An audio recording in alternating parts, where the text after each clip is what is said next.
The cold wind swept across the balcony of the Foreign Office, carrying with it the distant hum of London traffic and the muted flash of cameras from the courtyard below. Inside the grand reception hall, the air was thick with the formalities of a state visit, a carefully choreographed dance of diplomacy and duty. King Charles moved gracefully between clusters of dignitaries, his trademark warmth on full display. But for those who knew where to look, the true drama of the evening was playing out in a quieter corner, a silent film of tension between the three people who formed the monarchy's fragile trinity. Princess Kate stood with the poise that had become her hallmark, her smile gentle as she spoke to the wife of a foreign ambassador. She looked resplendent in a custom-made gown of deep burgundy velvet, a color that symbolized both quiet confidence and royalty. Yet, beneath the composed exterior, her mind was elsewhere. Earlier that day, and she had received yet another pointed memo from the Queen's private office, questioning the allocation of resources for her early childhood development center, a project that was the very core of her life's work.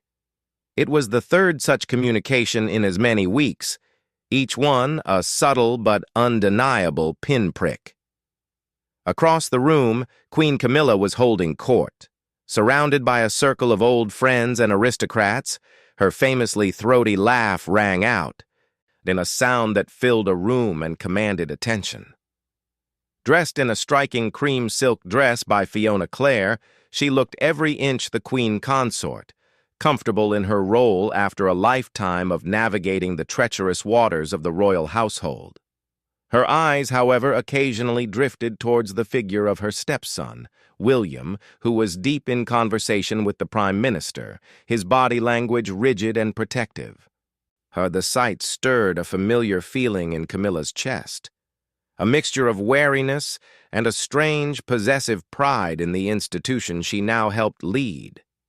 The trigger for the evening's central drama was, as it so often is in royal circles, a matter of optics.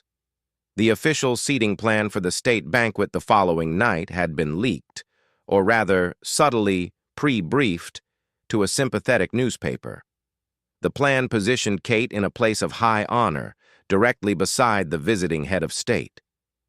It was a traditional spot for the future queen, but it came at the expense of Camilla, who had been relegated to a different table. When Camilla had seen the draft, she had been furious. She had spent decades fighting for her place, for the legitimacy that had been so cruelly denied her. To be sidelined now in what she considered her prime was an insult she could not stomach. Charles, caught in the middle, had tried to mediate.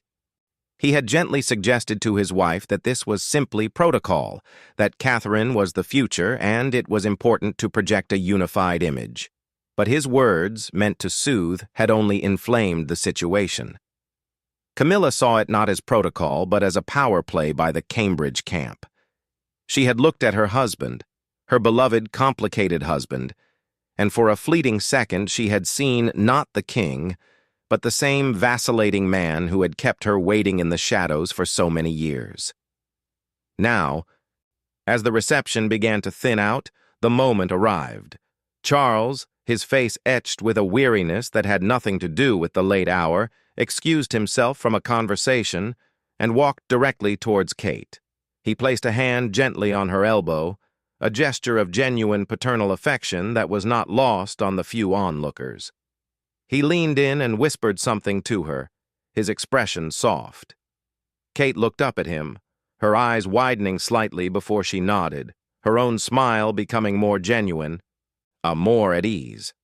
It was a brief, private exchange between two people who had, over the past year, bonded over a shared battle with illness and a shared vision for the future of the crown. Across the marble floor, Camilla watched the scene unfold. She saw the intimacy, the unguarded affection, the way her husband's entire demeanor softened when he spoke to his daughter-in-law. It was a look she knew well, a look he reserved for those he truly, deeply loved. A cold knot tightened in her stomach, and she drained the last of her champagne, the bubbles suddenly tasting flat and bitter, She knew then that the battle lines for the soul of the monarchy were not just drawn, they had just been publicly, painfully illuminated.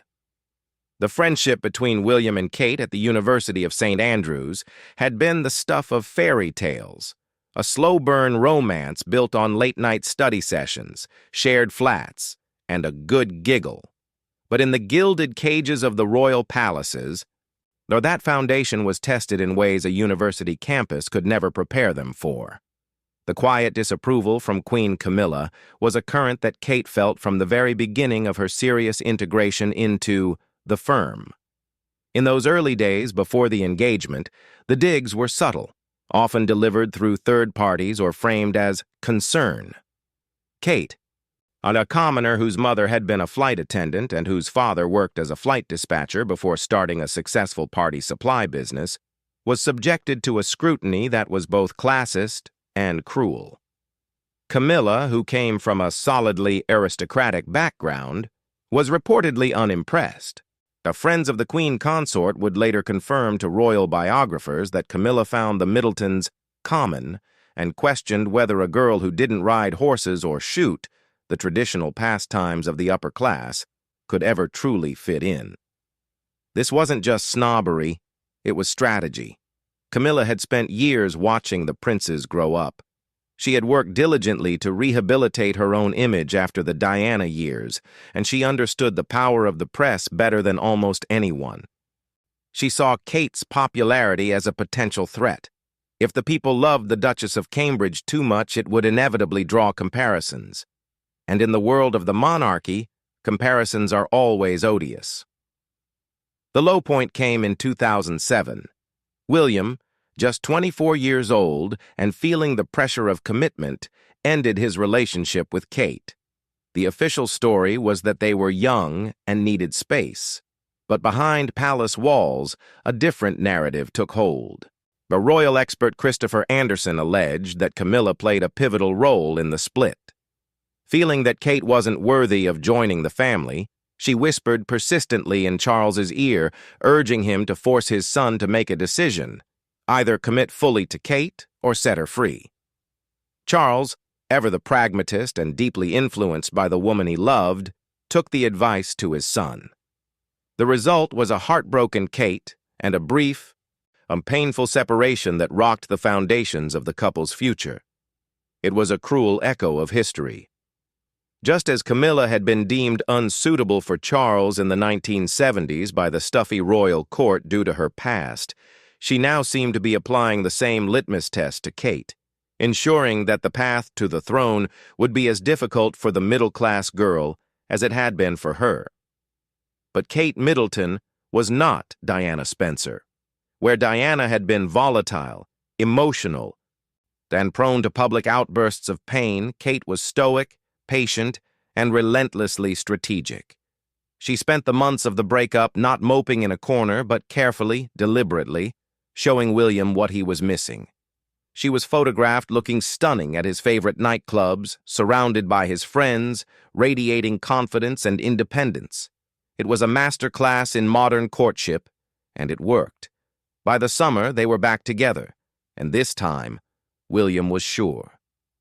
But Kate never forgot those early years of subtle dismissal. She never confronted Camilla directly, but she learned. She learned that in this family, words were weapons and silence was a shield. She learned to smile through the slights, to perform her duties with impeccable grace, and to build alliances not through confrontation, but through quiet, unassailable competence. She would not be broken by the system. She would master it. Near the wedding of the decade in April 2011 was a stunning display of royal pageantry. But beneath the surface of national celebration, the personal dynamics remained fraught. Camilla attended Westminster Abbey with her grandchildren, including little Eliza Lopes, who served as a bridesmaid, presenting a picture of happy family unity to the world. In private, however, the détente was fragile. The new Duchess of Cambridge was immediately hailed as a savior of the monarchy, a fresh-faced princess who brought glamour and modernity to the ancient institution. The global media adored her. Every outfit she wore sold out within hours. The crowds that gathered to see her were larger and louder than those for any other royal, and this, inevitably, bred resentment. Camilla, who had fought tooth and nail for 3 decades to be accepted, watched as this young woman was given the adulation that had always been denied to her. The public had vilified Camilla as a marriage wrecker, yet they couldn't get enough of Kate. It was a bitter pill to swallow. The tension was an open secret among palace staff. The 2 households, Clarence House, Charles and Camilla, and KP, William and Kate, operated as separate fiefdoms, often with competing agendas and leaking stories to the press to bolster their own narratives. Yet, in a surprising twist, Kate chose a different path. She understood that open warfare with her stepmother-in-law would only damage the crown and hurt William. Instead of retaliating against the slights, she extended an olive branch. When Camilla faced a particularly brutal wave of negative press ahead of the Queen's Platinum Jubilee, reigniting old stories about her affair with Charles, it was Kate who made a point of being seen warmly interacting with her at a public event. The message was clear. We are a family, and we stand together. This was the beginning of a thaw. Kate's consistent kindness and her refusal to engage in petty palace wars began to wear down Camilla's defenses. By 2022, the relationship had evolved to a point of genuine, if cautious, respect. Camilla even entrusted Kate with a deeply personal project, photographing her for the cover of Country Life magazine to mark her 75th birthday. It was a symbolic passing of the torch, a recognition of Kate's talents and her place in the family. And the editor of the magazine later revealed that it was Camilla herself who insisted on Kate, saying, "Oh, I'd quite like Catherine to do it." For a brief, shining moment, the 2 women appeared to have found common ground. The death of Queen Elizabeth II in September 2022 was a cataclysm that reshaped the entire royal landscape. The loss of the matriarch, the bedrock of the institution, sent shockwaves through the family, but it also clarified roles and intensified rivalries. Suddenly, Charles was king, Camilla was queen consort, and William and Kate were the Prince and Princess of Wales, the undisputed future. In the raw, emotional days following the Queen's death, the family was forced together. At a reception for world leaders ahead of the state funeral, the tensions were palpable. It was at this event that a lip reader caught a moment that would fuel speculation for months. As the family stood in somber formation, the young Prince George reportedly pinched his sister Charlotte. Camilla was seen gesturing towards Kate with a sharp look, seemingly urging her to take her, meaning control the situation.